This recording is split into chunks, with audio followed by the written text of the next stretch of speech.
longer I who do it, but sin that dwells within me. So there's a little bit of complication in this passage. This is more of an item for Bible study. But it is worth mentioning. There's a lot of debate here as to Paul, his writing, and who he's writing this to. Paul is distinctly using first person, I or we, and he also switches over to present tense in the verb. Now, I don't expect anybody to know the question, what that means necessarily, but the question is, who is Paul referring to? Is he referring to himself? Is he referring to the regenerate church who still deals with a sin nature, or to the unregenerate, the unchurched who deal with a lack of knowledge of the law of Christ, and therefore they don't recognize the depths of sin? They're ignorant to that. Each is legit. Each of these points of views is legit. But we question, is this a rhetorical device that Paul is using to make an argument, or is he sharing his personal experience with the temptation of sin? So for today, since we're a church mostly of regenerate believers, we'll just proceed with the assumption that Paul is sharing his very real experience or struggles with sin in order to lift up the church out of the same struggles that he has gone through himself. It takes on a likeness of a very personal experience that Paul is communicating with this church. So in verse 14 of our passage, for we know that the law is spiritual, but I am of the flesh, sold under sin. Okay, the word "for" means that Paul is about to explain or expound on something that he has already said. And that comes from the previous verse, which is 13. And we're just going to look at verse 13b kind of briefly. It was sin. Paul talking again, or writing. It was sin producing death in me through what is good, in order that sin might be shown to be sin, and through the commandment might become sinful beyond measure.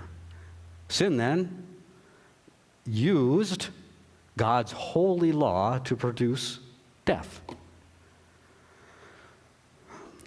But in doing so, God reveals to us, as the passage is saying, exactly what sin is. Sin is exposed for what it is. It's an active entity working against us and against God.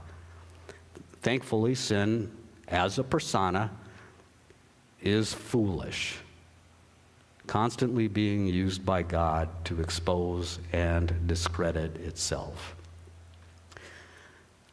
Now, I'm just going to say that I just criticized sin and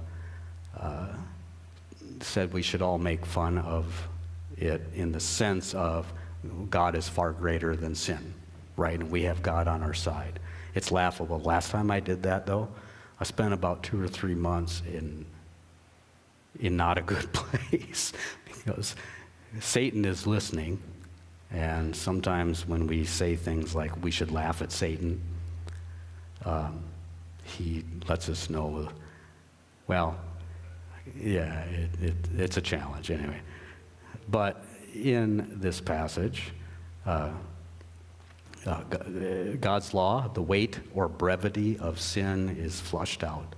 As the passage said, sinful beyond measure. The law of God reveals to us the depths of sin's influence in our lives. The law names sin, then shows believers just how far sin is willing to go to maintain its grasp on you, me, us. So there's kind of two competing entities within us, two runners, as Paul would say, in the same race. It's the law of God and the law of flesh or sin. Both competing, and this is important, for the ownership rights over God's creation, and especially those who desire to know God, so believers. sin actively competes against God's law in order to maintain its grasp on us. Jeremiah 31:33, this is the covenant I will make with the people of Israel after that time, declares the Lord. I will put my law in their minds and write it on their hearts. I will be their God and they will be my people. Or in Galatians 6, 7 and 8, do not be deceived. God cannot be mocked. A man reaps what he sows. Whoever sows to please their flesh